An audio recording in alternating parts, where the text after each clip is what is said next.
Olá pessoal, seja muito bem-vindo ao nosso canal. Ainda estou fora do estúdio oficial, mas devo voltar o mais pronto possível. Enquanto isso, peço que se inscreva no canal se ainda não for inscrito e compartilhe o vídeo o máximo que puder, por favor. Olha só, quem conhece o mundo militar sabe muito bem como é difícil formar um oficial de carreira até chegar ao posto mais alto, o de general de 4 estrelas. São necessários vários cursos, notas altas e testes de aptidões extremamente seletivos e rigorosos. Não é uma tarefa fácil e, sobretudo, leva-se em conta a capacidade de se respeitar a hierarquia. Muitos recursos são usados para se formar um profissional desta categoria, recursos públicos. E quando o militar está pronto, deve-se extrair dele o máximo possível tudo o que foi investido para que possa ser aplicado no melhoramento das ações das corporações. Um militar não é como um político civil, que apenas trata de política com uma visão sem fundamento técnico das estratégias a serem usadas para a administração de determinadas situações. O militar não. A visão dele, principalmente de alto comando, é bem diferente. É ele quem sabe a real necessidade de setores sensíveis da instituição como um todo, não o político. O pedido de um civil, mesmo sendo chefe supremo das Forças Armadas, não pode seguir critérios meramente pessoais, como se fosse a substituição de um office boy de uma empresa qualquer de entregas, por exemplo. Quando se trata de um profissional de alto escalão, tem que se avaliar com cuidado os motivos e as viabilidades. O que pesa sobre a cabeça do tenente-coronel Mauro César Cid pode representar uma espécie de bomba de hidrogênio com poderes de destruição muito além do que imagina os que o perseguem. O militar tem uma carreira brilhante no Exército, além de ser filho de um general de respeito entre as corporações, Mauro César Lorena Cid, que foi colega do ex-chefe do Executivo no curso de formação de oficiais do Exército. O coronel Cid, como é conhecido, é o primeiro da turma dele com notas muito distantes dos outros, para se ter uma ideia. Tem curso de paraquedista e é um profundo conhecedor das técnicas de comando, tanto que foi indicado pelo alto colegiado para assumir o comando do 1º Batalhão de Ações e Comandos, Unidade de Operações Especiais em Goiânia. O militar está sendo apontado por ser um operador de caixa 2 do ex-presidente Bolsonaro, devido à sua ligação íntima e nível de fidelidade com o ex-presidente. Então vejamos.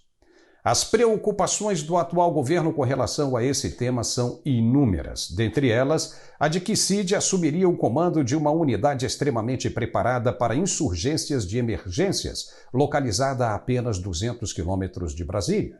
Isso poderia ser um problema na visão do governo caso os profissionais de comandos, muito bem preparados e liderados por um bolsonarista, resolvessem investir sobre as atuais autoridades numa ação absurda e hipotética de reverter os poderes. Com apenas 200 quilômetros de Brasília, isso seria um pulo de gato. Para justificar a decisão de suspender a indicação de Cid, as autoridades o acusam de complacência com os atos supostamente errados cometidos pelo ex-presidente. Mas, ora, esse é o papel de um ajudante de ordem de um presidente. O coronel Cid não deveria ser responsabilizado por estar cumprindo apenas ordens. Aliás, isso é o que ele faz de melhor o tempo todo, ou seja, cumprir ordens. O atual comandante do Exército que assumiu no sábado, general Tomás Paiva, também foi ajudante de ordens do então presidente Fernando Henrique Cardoso. E se o investigassem com a mesma disposição que investigam o coronel Cid, muito provavelmente não ficariam satisfeitos com o que iriam encontrar, pois um ajudante de ordens funciona como um secretário particular, um confidente e às vezes até como um padre, ouvindo e aconselhando os seus superiores sobre determinados assuntos, é a função deles. Como o ex-presidente Fernando Henrique Cardoso, por exemplo, teria feito uso do cartão corporativo da presidência? Alguém sabe ou tem algum interesse em saber? E como Lula e Dilma também o fizeram? Procurar pelo em cabeça de ovo só dá resultado quando se quer achar efetivamente, propositalmente alguma coisa, pois se vê até o que não está ali. Aliás, o general Paiva já assume com uma controvérsia. Ele disse que as Forças Armadas devem ser apolíticas, apartidárias e que um militar não deve externar sua opinião mesmo que não concorde com o que está acontecendo.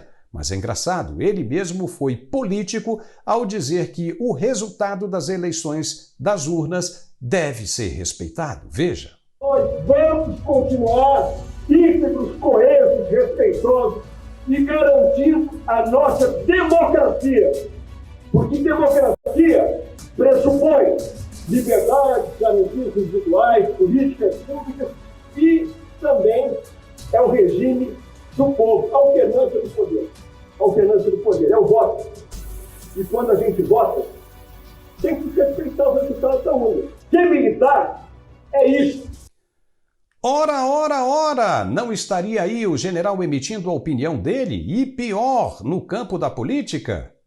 Não haveria necessidade dele falar de um pleito que não o diz respeito, como dito no início do discurso.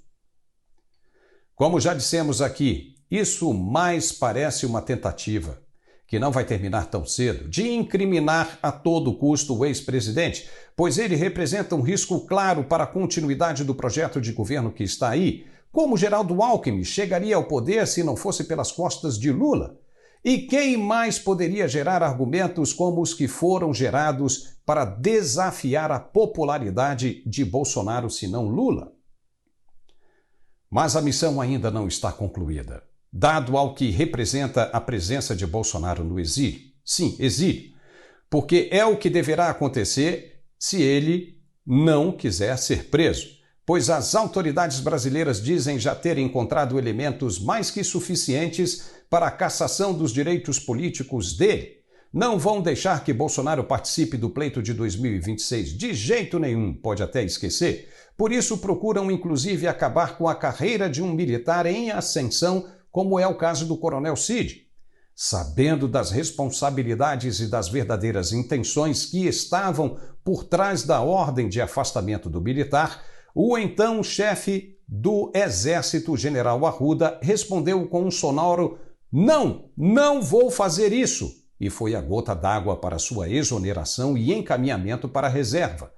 Tanto a troca no comando do Exército em menos de um mês, como a perseguição ao Coronel Cid, tem provocado, segundo conversas, uma enorme insatisfação entre as tropas. Essas insatisfações, juntando com as da Polícia Militar do Distrito Federal, podem representar uma pedra na sopa da atual gestão administrativa do país. Há quem diga até que o governo está amadurecendo os argumentos para a criação de uma guarda pessoal aos moldes da do presidente Nicolás Maduro, da Venezuela, que inclusive deve se encontrar com o presidente Lula nesta semana para tratar de uma agenda político-econômica de sintonia com todos os países da América Latina. Está previsto, inclusive, a discussão para a criação de uma moeda única, aos moldes do euro. A verdade é que os temas polêmicos que estão em pauta com apenas 23 dias de governo causam um desconforto imenso não só na sociedade, mas também como nas instituições políticas, financeiras e operacionais, que pode culminar com o derramamento de um caldeirão de óleo fervente. O estrago, por falta de habilidade e excesso de confiança, pode ser irreparável. O presidente Lula e sua equipe não deveriam ficar pensando em questões menores, e sim focados em situações que sejam verdadeiramente importantes para acalmar o ânimo daqueles que ainda têm desconfiança. Deixar o Coronel Cid seguir a sua vida e carreira militar sem máculas pode ser compreendido como um tom apaziguador entre o governo e as Forças Armadas que todos estão esperando. Pelo sim ou pelo não, veremos qual o tamanho do poder de convencimento do novo comandante do Exército e sua habilidade para tratar de um tema tão sensível como esse. Apenas lembrando que o general Valério Stumpf Trindade, apontado por muitos analistas como um dos que teriam dito não ao ex-presidente Bolsonaro quanto à questão do artigo 142, seria um indicado natural para o cargo de comandante-geral do Exército por questões de antiguidade. Mas com a escolha do general Paiva, que estava abaixo, o general Stumpf foi obrigado automaticamente a seguir para a reserva, pois um oficial superior, até por antiguidade, não pode ser subordinado a um inferior. Então imagine a depressão. Não ajudou o chefe supremo quando foi requisitado. Não assumiu o comando do exército como era esperado por ele. E ainda foi mandado para a reserva como não queria. Por aí só se pode ter uma ideia da pressão na panela que volta a aumentar. Ficamos por aqui com esta análise. Não se esqueça de se inscrever em nosso canal, se possível, no YouTube e compartilhar o máximo que puder. Um forte abraço, muito obrigado e até a próxima.